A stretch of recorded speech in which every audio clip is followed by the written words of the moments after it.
Bien que pays à très faible émission de gaz à effet de serre, le Congo continue d'investir de considérables efforts pour contribuer à la lutte mondiale contre les changements climatiques.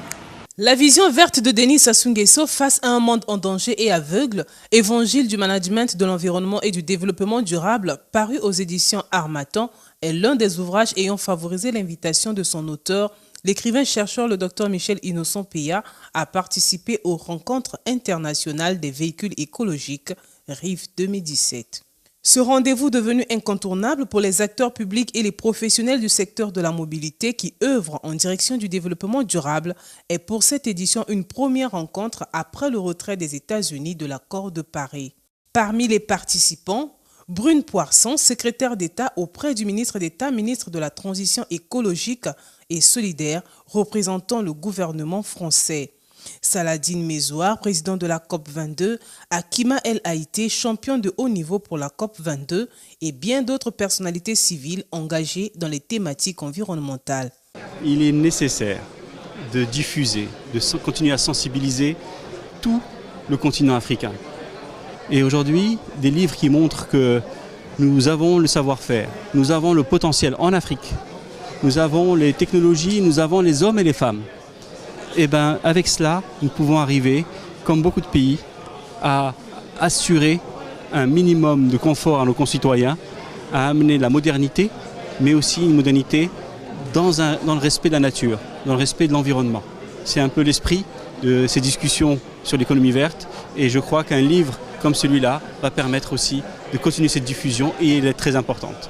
Sa Majesté, Monsieur le Président, ont montré aujourd'hui que dans certains secteurs, on a un savoir-faire africain. Il n'y a qu'une prise en main et je crois que ce qui a été montré, ce qu'on continue à montrer avec ce livre, c'est qu'il n'y a pas de fatalité pour l'Afrique. Nous avons les capacités et je crois qu'il faut, oui vous avez raison, de diffuser, de convaincre d'autres acteurs. L'Afrique peut se développer dans le cadre de cette économie verte. La transition écologique, c'est vraiment un projet de société, un changement profond qui doit s'opérer. Et nous avons besoin d'écrivains, de chercheurs, mais aussi et surtout d'écrivains pour anticiper, donner une vision, faire rêver en quelque sorte sur cette société nouvelle qu'on doit former. Et donc les écrivains ont besoin aussi d'être mobilisés. Je crois que chaque acteur de la société a besoin de l'être. Et c'est pour ça que je suis extrêmement heureuse de recevoir ce livre dédicacé de Dr Peya. En Afrique, et notamment au Congo, il y a une biodiversité et un climat absolument extraordinaire.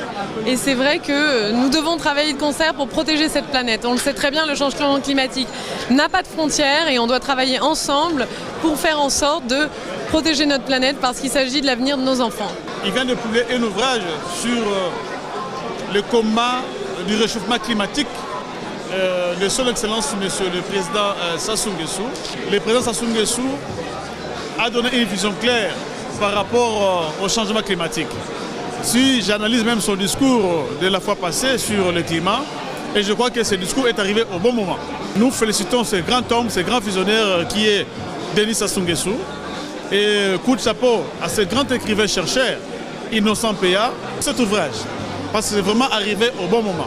Je crois qu'il mérite notre soutien et notre encouragement. Le plaisir de recevoir ce livre dédicacé avec une vision d'un président pour lequel j'ai une très très grande estime. Dr Michel est un passionné, mais aussi un homme engagé pour les questions de l'environnement. Le bassin du Congo fait partie de ces poumons de la Terre et il a été retenu comme étant l'une des principales commissions lors du sommet africain de l'action en marge de la COP22. Le président a été chargé de cette commission. J'ai eu le plaisir de me rendre à Oyo au mois de mars pour l'annonce du lancement du Fonds bleu. Et je suis convaincu que le Congo, comme l'ensemble des pays du bassin, vont jouer un rôle extrêmement important.